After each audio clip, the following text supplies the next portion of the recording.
Karibu kwenye Typhoon Film TZ. Hapa ndipo simulizi kali, drama zenye kugusa moyo na hadithi za maisha halisi huanzia. Kila simulizi linafunza, kila drama inaacha alama, na sisi tupo hapa kukusimulia. Kabla hujaendelea, tafadhali bonyeza subscribe, like, comment na share ili tuendelee kukuletea visa vipya kila wiki. Kipaji kikiwa na mpango hakikosi mlango. Subscribe kwa mengi zaidi. Sasa tuanze simulizi letu la leo.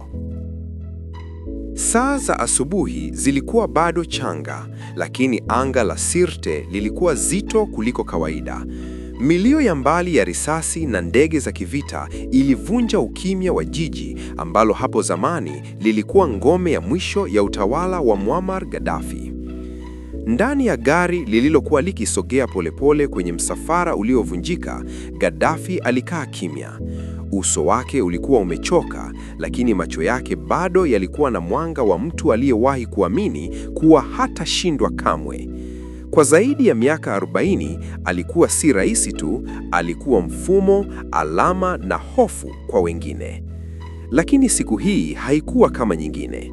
Simu haikupigwa tena, mawasiliano yalikatika. Wale waliokuwa wakimlinda walikuwa wachache, wamechoka, na mioyoni mwao kulikuwa na swali moja lisilosemwa: je, bado ana njia ya kutoroka? Msafara uliposogea karibu na barabara ya vumbi, mlipuko wa ghafla ulitikisa hewa. Gari moja lilipigwa, vumbi likapaa, kelele za watu zikachanganyika na hofu. Gaddafi alishuka kwa haraka, akisaidiwa na walinzi wake wachache waliobaki. Hawakuwa tena jeshi, walikuwa wakimbizi. Walijificha kwenye mtaro wa maji uliokauka. Ndani ya giza la mchana uliokunjamana na moshi, Gaddafi alikaa chini, akivuta pumzi nzito.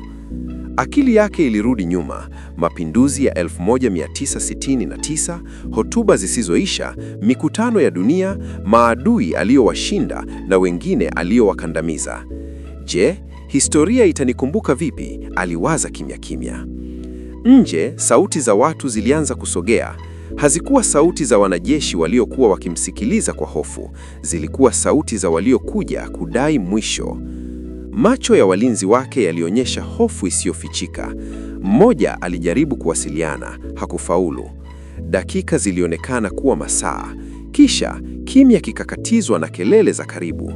Gaddafi alinyanyua kichwa, akajaribu kusimama. Hapo ndipo alipotambua ukweli mzito: hakukuwa na mpango B. Katikati ya vurugu, mtu alimuona. Neno likasambaa haraka kuliko moto porini. Kundi likakaribia. Wakati huo, Gaddafi hakuwa tena kiongozi wa nchi, alikuwa mwanadamu aliyekabiliwa na hatima isiyojulikana. Na hapo, simulizi lake lilifika kwenye mpaka wa mstari ambao hauwezi kurudiwa.